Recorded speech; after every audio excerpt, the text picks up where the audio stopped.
আমারে যদি জাগালে আজি নাথ, ফিরো না তবে ফিরো না, করো করুণ আখিপাত। নিবিড় বন শাখার পরে আষাঢ় মেঘে বৃষ্টি ঝরে, বাদল ভরা আলস ভরে ঘুমায় আছে রাত।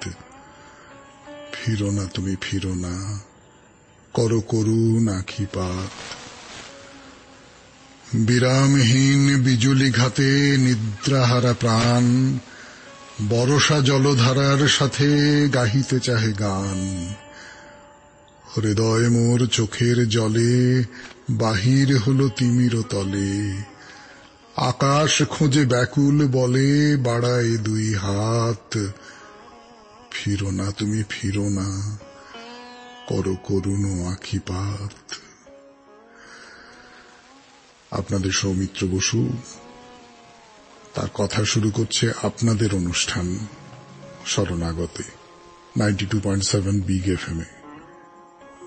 শুরু করছে বিশুদ্ধ সিদ্ধান্ত মতে আজকের দিনটার কথা বলে।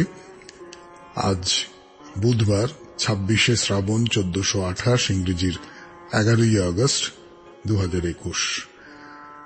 তিথি শ্রাবণ শুক্লপক্ষ তৃতীয়া, নক্ষত্র পূর্ব ফল্গুনী। সূর্যোদয়ের সময় ভোর 5:15 হয়ে 39 সেকেন্ড, সূর্য অস্ত যাবার সময় সন্ধে 6:08 হয়ে 3 সেকেন্ড। আজকে জন্মে সিংহ রাশি, ক্ষত্রিয় বর্ণ নরগণ।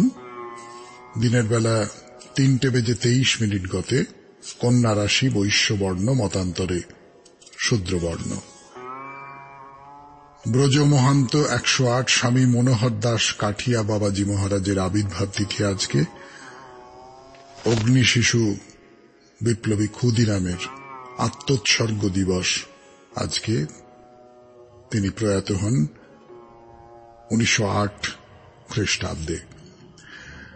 1947 খ্রিস্টাব্দে আজকের তারিখেই জন্মগ্রহণ করেন প্রখ্যাত বিজ্ঞানী টমাস আলভা এডিসন।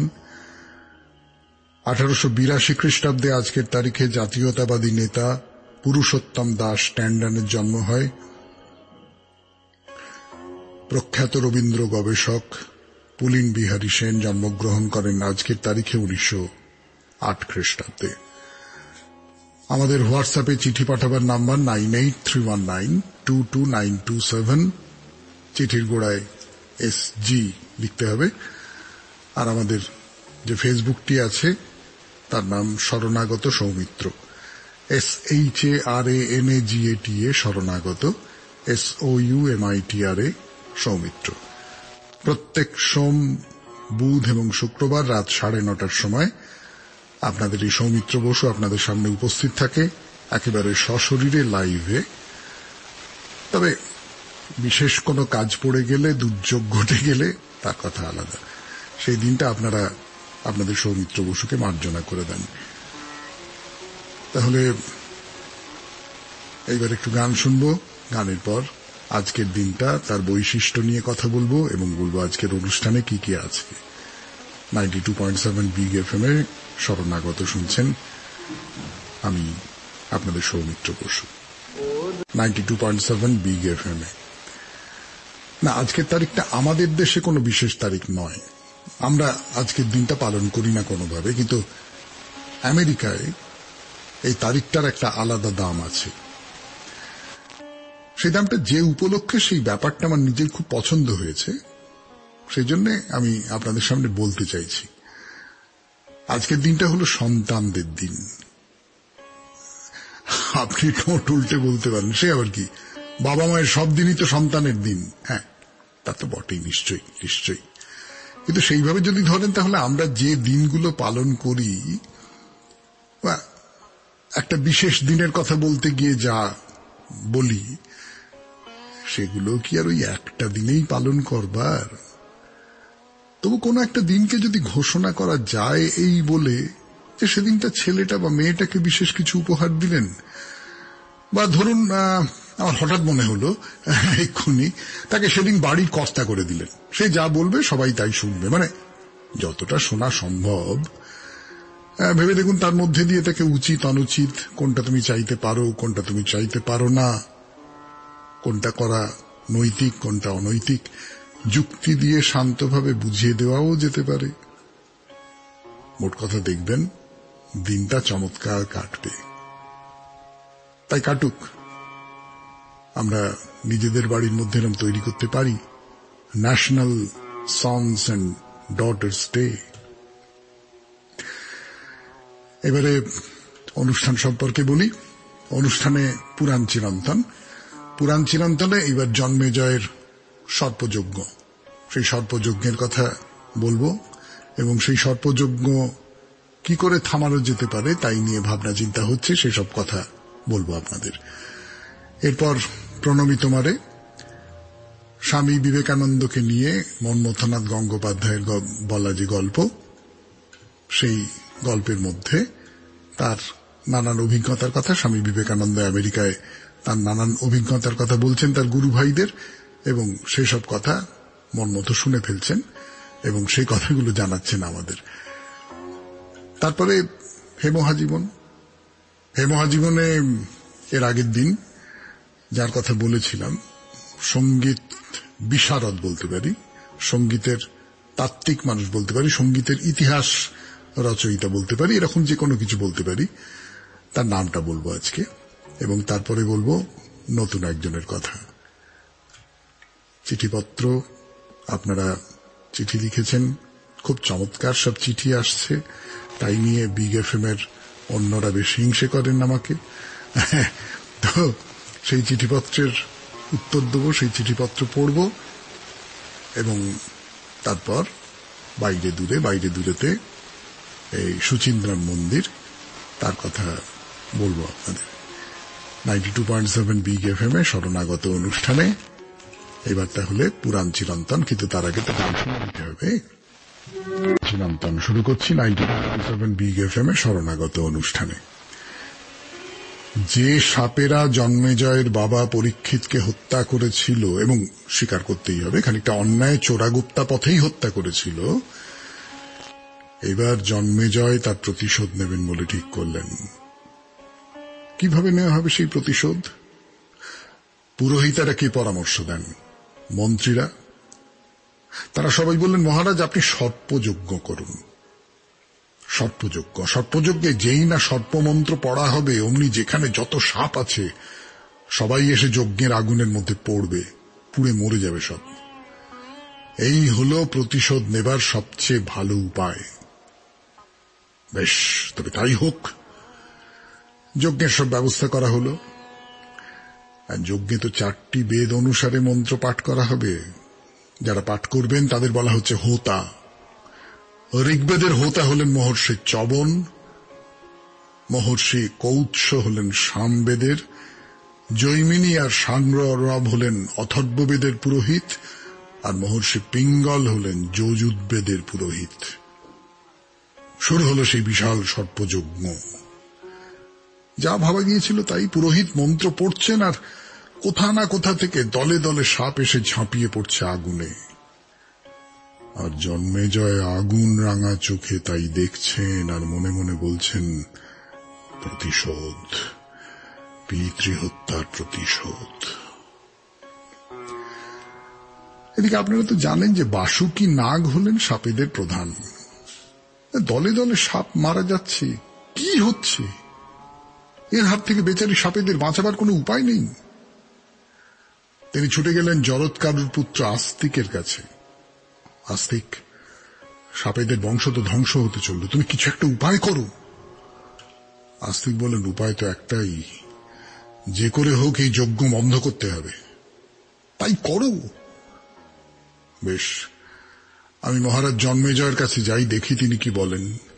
বাসুকি বলেন, কিন্তু যেখানে যজ্ঞ হচ্ছে সেখানে তো কড়া পাহারা, তুমি জন্মেজয়ের কাছ পর্যন্ত পৌঁছবে কি করে? আস্তিক বলেন, চেষ্টা তো করতে হবে, আপ্রাণ চেষ্টা করতে হবে। এইভাবে চোখের সামনেই ভয়াবহ হত্যা লীলা আর তো দেখা যাচ্ছে না। আস্তিক গেলেন যজ্ঞস্থলে। বাসুকি ঠিকই বলেছেন, দরজায় কড়া পাহারা, প্রহরীরা মাছি পর্যন্ত গলতে দিচ্ছে না। আস্তিক সেখানে গিয়ে খুব কষে মহারাজের সুখ্যাতি করতে লাগলেন। আহ, এমন রাজার হয় না। এই সাপগুলোকে মারবার এমন একটা ব্যবস্থা করে তিনি যে আমাদের কি উপকার করছেন। উফ, এই যে সাপেরা সব আগুনে পুড়ে মরছে, একটিবার যদি চোখের সামনে দৃশ্যটা দেখতে পেতাম। হ্যাঁ গো সেপাইজি, একটুখানি ভেতরে যে দাও না, একটু দেখি, হ্যাঁ নিজের চোখে দেখি একটু। ও সেপাইজি। তো সেপাইটা দেখলো এ তো রাজার ভক্ত লোক, সাপের বিদ্বেষী। তারা দরজা ছেড়ে দিল। এই পর্যন্তই থাক আজকে, পরের দিন বলবো ভেতরে ঢুকে আজকে কি করলেন। আপাতত চলে যাব প্রণমী তোমার এই পর্যায়ে 92.7 বিগ এফএম এ শরণাগত অনুষ্ঠানে। আমি আপনাদের সৌমিত্র বসু। আমি বিবেকানন্দকে নিয়ে মন্মথনাথ গঙ্গোপাধ্যায়ের বলা গল্পের মাঝখানে এখন আছি আমরা। শুনছেন 92.7 বিগ এফএম এ শরণাগত। শুরু হলো প্রণমী তোমারে। তো একটা গল্প বলছিলাম আপনাদের, সেবারে আমেরিকায় বিবেকানন্দ পরের পর বক্তৃতা দিয়ে যাচ্ছেন। ওই যে কোন একটা এজেন্সির সঙ্গে চুক্তি করে তারা যেখানে যে বিষয় নিয়ে বক্তৃতা দিতে বলবে তাই নিয়ে বলতে হবে, মনে পড়ে বলেছিলাম না? তো কখনো কখনো একদিনে দুবার বক্তৃতাও দিতে হচ্ছে।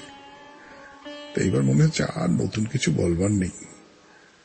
সেই অবস্থায় তিনি রাত্রিবেলা বসে বসে ভাবছেন, এমন সময় যেন ঠাকুর এসে তাকে বললেন, এই দেখ তুই এইভাবে বলবি না। দেখুন, কথাটা শুনতে অলৌকিক হলেও ব্যাপারটা যে একেবারে যুক্তিহীন নয় সেটাও হতে পারে। কারণ এরকম তো অনেক সময় হয়, আমাদের সকলের ক্ষেত্রেই হয়। কোন একটা বিষয় নিয়ে খুব ভাবছি, মনের ভেতর থেকে কে যেন সমাধানের রাস্তা বলে দিল, এটা হয় না? এটাও নিশ্চিত তাই। তা না হলে ঠাকুর এসেছিলেন এই আমেরিকায়, এ কথা কি আর কেউ সুস্থ মাথায় ভাবতে পারে? কিন্তু না, কিন্তুটা পরে, কিন্তুটা নিয়ে বলবো। একটু গান শুনে নি। 92.7 বিগ এফএম এ শুনছেন হোক জীবনের সুর বদল। এই যে ঠাকুর এসে বলে দিয়েছেন যে তুই এইভাবে বলবি, এইভাবে বলবি, যে কথা বলছি আপনাদের 92.7 বিগ এফএম এ এই শরণাগত অনুষ্ঠানে। তো স্বামীজিও তাই ভেবেছিলেন যে আসলে তার মন বলে দিয়েছে, তিনি ভেবেছেন ঠাকুর এসে বলে গেলেন, এ তো হতেই পারে। কিন্তু পরের দিন একটা আশ্চর্য কাণ্ড ঘটল। স্বামীজি যে ঘরে ছিলেন তার পাশের ঘরের এক ভদ্রলোকের সঙ্গে তার দেখা হলো। তিনি বললেন, একটা কথা জিজ্ঞেস করব? হ্যাঁ বলুন, কি ব্যাপার? ভদ্রলোক বললেন, কালকে অনেক রাত্রে কি আপনার ঘরে কেউ এসেছিলেন? আমার ঘরে? না, কে আসবে আবার?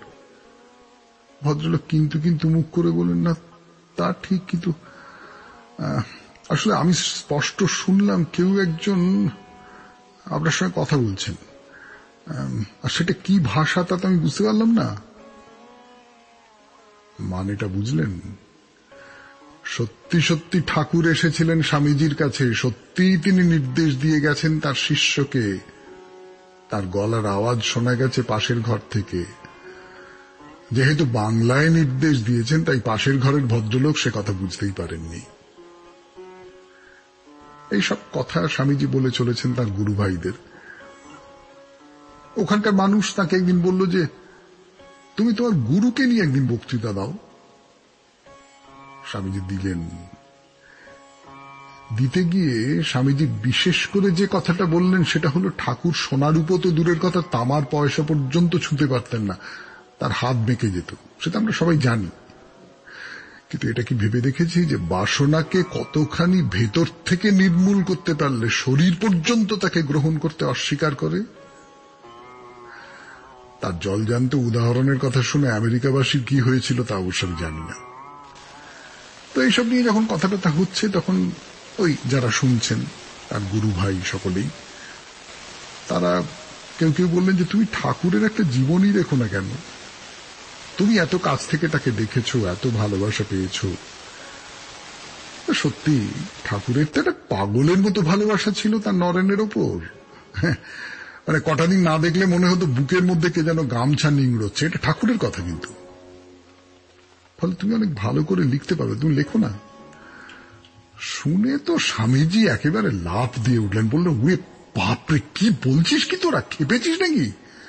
না না না না না, ও বড় শক্ত কাজ, ও কি আমি পারি? শেষে কি শিব করতে বাঁদর গড়বো? তো তখন শুনে অন্যেরা বলছে, তুমি যদি ভাই এমন করে কথা বলো তবে আর কে লিখবে বলো? না, তাহলে তো দেখছি ঠাকুরের জীবনী আর লেখাই হবে না। স্বামীজি বললেন, না না, তা কেন?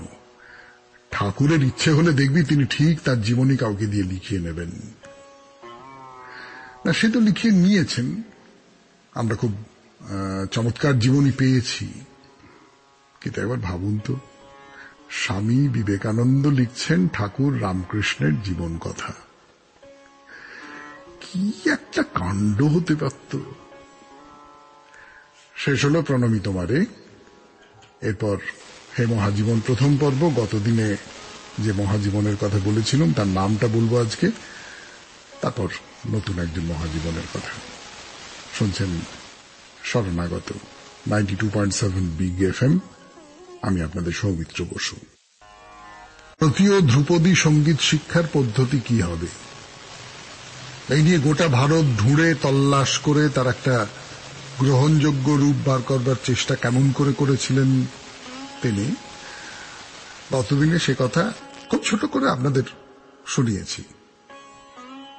তো এমন একটা কাজের যে যোগ্য সম্মান, হ্যাঁ, সেই যোগ্য সম্মানও তিনি পেয়েছিলেন, তার এই অসম্ভব মেধা এবং পরিশ্রম স্বীকৃতিও পেয়েছিল। 1926 সালে প্রতিষ্ঠিত হল Bhatkhande music institute, deemed university. Bhatkhande music institute, এটা হচ্ছে একটা সঙ্গীত প্রতিষ্ঠান লখনৌতে। এখনো পর্যন্ত সঙ্গীত বিষয়ক উপাধির ক্ষেত্রে যে শিক্ষা প্রতিষ্ঠানের গুরুত্ব অবিসংবাদী,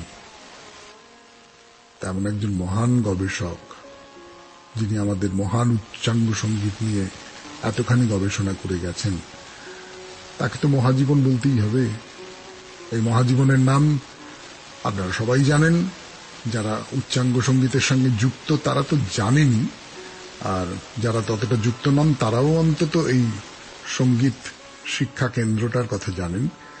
তার নাম বিষ্ণু নারায়ণ ভাটখান্ডে। তার জন্ম হয়েছিল গতকালের তারিখে 10ই আগস্ট 1860 খ্রিস্টাব্দে। তিনি প্রয়াত হন 19 সেপ্টেম্বর 1936 খ্রিস্টাব্দে। গানের পর হে মহাজীবন দ্বিতীয় পর্ব। নতুন একজনের কথা বলবো, তার নাম আজকে বলবো না, কিন্তু আমার নিজের ধারণা আপনাদের সেই নামটা জানতে কোনো অসুবিধা হবে না, আপনারা একটু শুনলেই বুঝতে পেরে যাবেন। মহাজীবন দ্বিতীয় পর্ব, নতুন একজন মহাজীবনের কথা। কে তিনি? আমার একটা গান মনে পড়ে গেল, কেউ ভোলে না কেউ ভোলে না। আমি অতীত দিনের স্মৃতির কথা বলছি না, আমি যদি বলি বর্তমান কালের কথা, বর্তমান কাল যার মধ্যে আমরা বাস করি, তার যে ভয়ানক কদর্য রূপ, সেটাকে ভুলে গিয়ে আমরা তো অনেক সময় সুখে শান্তিতে দিব্যি থাকি। আর কেউ কেউ আছেন তা পারেন না। আমাদের আজকের মহাজীবন এইরকম একজন মানুষ না, সম্পূর্ণ মানুষ আর হয়ে উঠতে পারলেন কোথায়? ফুল ফুটতে না ফুটতেই তো ঝরে গেল, নদী তো মরুপথেই তার ধারা হারালো। কিন্তু তারাও কি বিফলে গেছে সম্পূর্ণ? তো না, বোধ হয়। যা বলছিলাম, একেবারে ছোট বয়স থেকেই পরাধীনতার বেদনায় মানুষটিকে কষ্ট দিয়েছে। বাবা মা খুব অল্প বয়সে মারা যান। বড় দিদি মায়ের মতো স্নেহে তাকে বড় করে তুলেছেন। 13 বছর যখন বয়স, তখন বিপ্লবী সত্যেন্দ্রনাথ বসুর সংস্পর্শে এসে বুকের মধ্যে আগুন উথলে উঠল। কিন্তু না, দেশ স্বাধীন করা, তার জন্য লড়াই করা, এ তো তাড়াহুড়োর কাজ নয়। নিজেকে তৈরি হতে হবে। তৈরি করেছেন নিজেকে, নিজের হাতে কাপড় বুনেছেন, ব্যায়াম করেছেন শরীর শক্ত করার জন্য, গীতা পড়েছেন, দেশ বিদেশের সব বিপ্লবীদের আখ্যান। বিলিতি সবকিছু বর্জন করতে হবে। বিলিতি লবণ নিয়ে যাচ্ছেন যে নৌকো, তাকে ডুবিয়ে দিতে হবে। বন্দে মাতরম। মেদিনীপুরের একটা অনুষ্ঠানে দেশাত্মবোধক খবরের কাগজ বিক্রির সময় পুলিশ ধরল। পুলিশকে নিয়ে যাবে, পুলিশকেই পিটিয়ে দিয়ে পালালেন। হ্যাঁ, বয়স কম, কোনো শাস্তি হলো না, কিন্তু ছেলে তো দুর্দান্ত। বিপ্লবী দলের জন্য টাকা ভরা মেল ব্যাগ লুট করলেন। কিন্তু না, শুধু এই দিকেই নজরটা নয়, অন্যদিকে কাঁসাই নদীতে বন্যা হয়েছে, মানুষজনকে উদ্ধার করা দরকার, উদ্ধারের জন্য তাড়াতাড়ি যেতে হবে। রনপা চড়ে চলে গেলেন মাইলের পর মাইল। মুজফ্ফরপুরে বদলি করা হয়েছে অত্যাচারী চিফ প্রেসিডেন্সি ম্যাজিস্ট্রেট কিংসফোর্ডকে। চলে গেলেন সেখানে, সঙ্গে আরেকজন বন্ধু সহযোদ্ধা। 30 এপ্রিল 1908 কিংসফোর্ড বেরোল ইউরোপিয়ান ক্লাব থেকে মুজফ্ফরপুরে। ওই তো কিংসফোর্ডের গাড়ি, মারলেন বোমা দুজনে।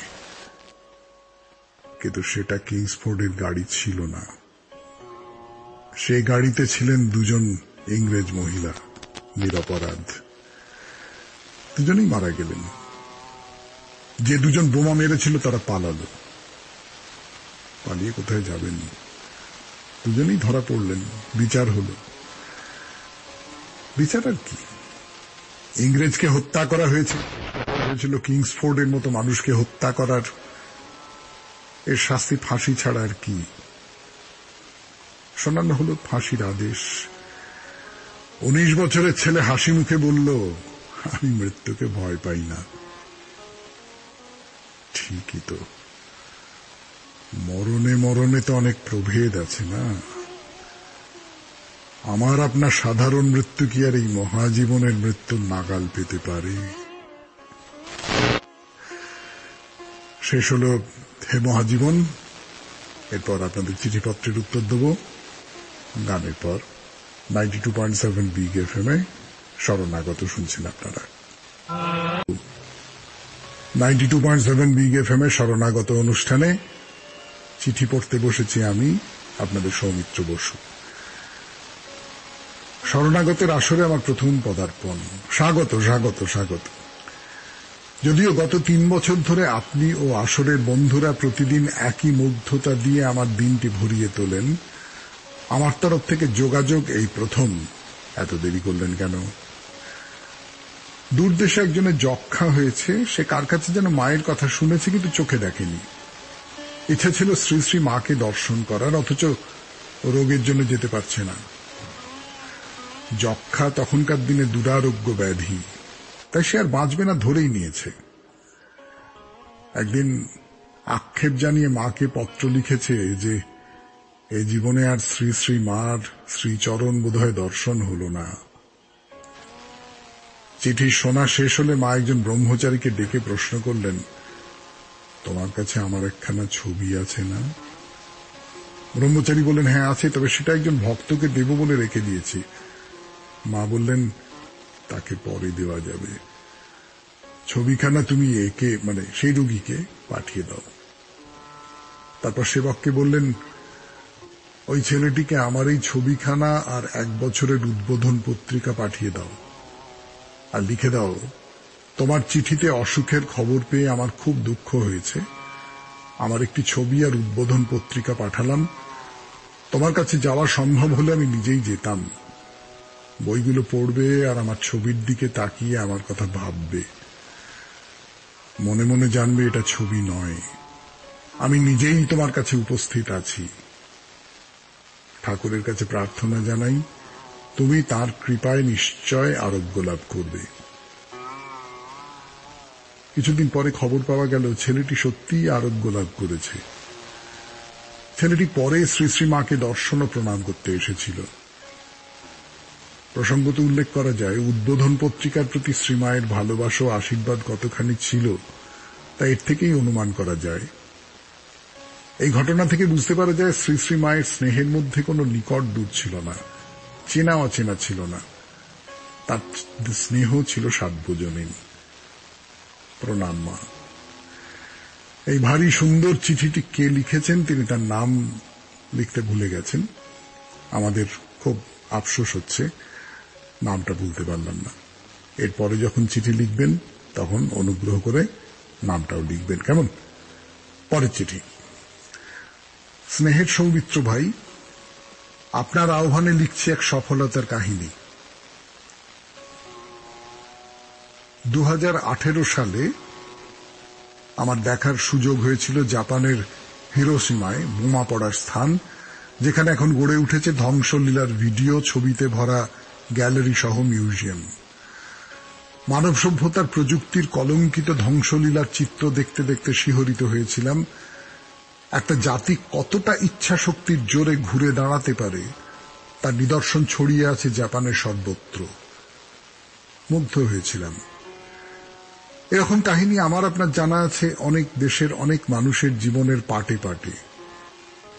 আমার জানা এইরকমই একজন সফল ব্যবসায়ী MDH মশলা কোম্পানির কর্ণধার ধর্মপাল গুলাটির কথা বলছি। জন্ম 1923 সালে অধুনা পাকিস্তানের শিয়ালকোটে।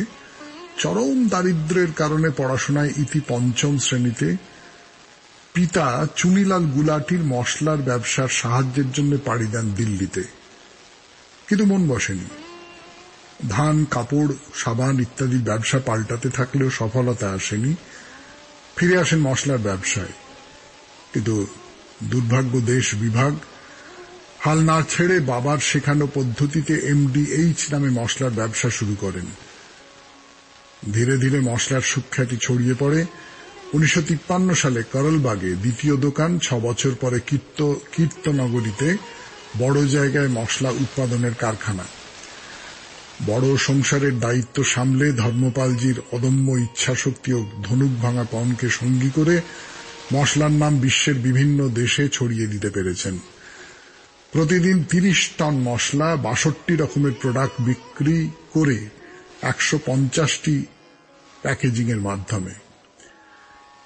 MVH বর্তমানে 1500 কোটির প্রতিষ্ঠান। তিনি নিজেই এই মশলার বিজ্ঞাপনে থাকতেন। এর জন্য তিনি MDH দাদাজি নামে বিখ্যাত। দেশের সেরা একজন উদ্যোগপতি হিসেবে 2019 সালে তিনি পদ্মশ্রী সম্মানে ভূষিত হন। গত 3রা ডিসেম্বরে 98 বছর বয়সে প্রয়াত হন দেশের মশলা সম্রাট। তার মূল মন্ত্র ছিল, পৃথিবীকে তুমি সেরাটা দাও, পৃথিবীও তোমাকে সেরাটাই দেবে। প্রণম্য তিনি। অনেক ধন্যবাদ আপনাকে। 92.7 বিগ FM এ শরণাগত অনুষ্ঠানে এরপর বাইরে দূরে আমি আপনাদের সৌমিত্র বসু। এখন নিয়ে যাব গানের জগতে। তাই নিয়ে কথা তো অনেক হলো, মন্দির ঘুরিয়ে ঘুরিয়ে দেখিয়েও দিয়েছি আপনাদের। এবারে বলি, এই মন্দিরে 2 রকমের উৎসব খুব জাঁকজমক করে হয়।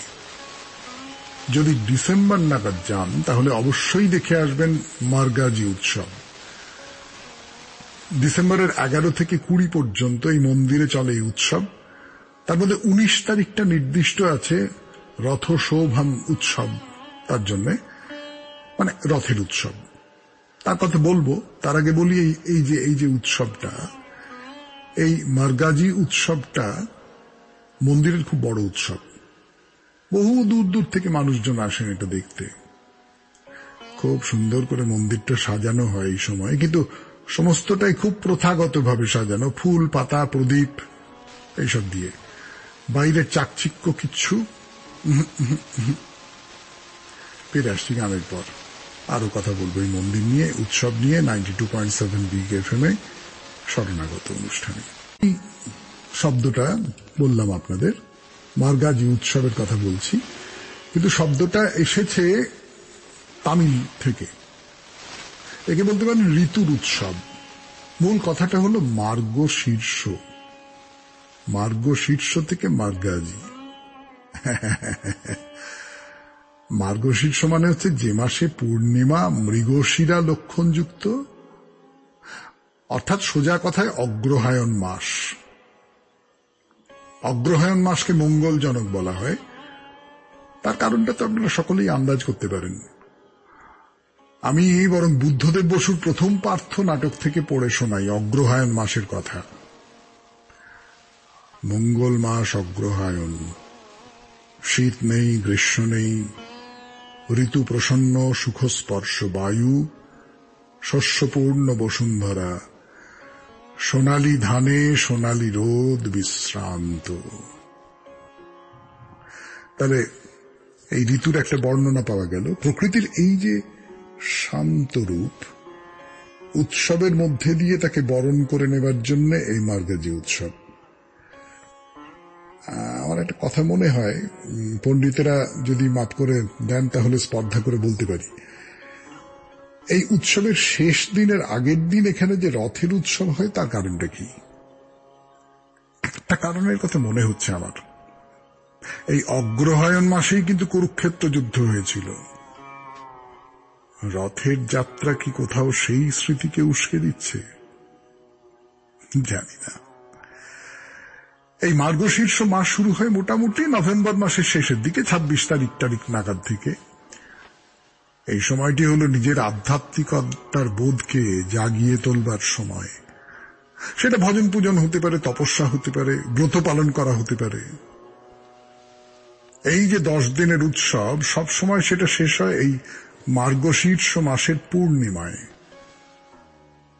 আর রথ নিয়ে উৎসব, পূর্ণিমার আগের রাত্রে কত যে রথ সাজিয়ে গুছিয়ে আনা হয়, চাঁদের আলোয়, এমনি আলোয় সেসব রথ এবারে ঝলমল ঝলমল ঝলমল ঝলমল করে, সে দেখার আনন্দই আলাদা।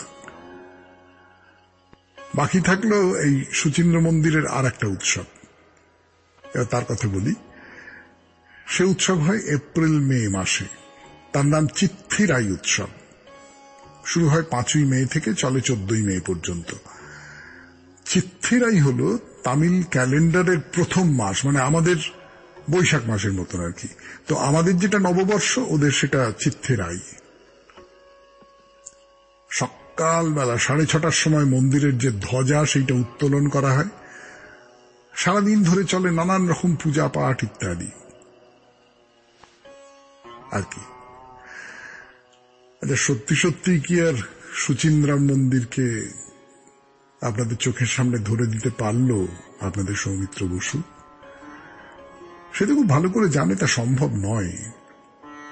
তবু বহু মানুষ চিঠি লিখে বলেন, এই বাইরে দূরে শুনে তারা কোথাও কোথাও ঘুরতে যান, এখান থেকে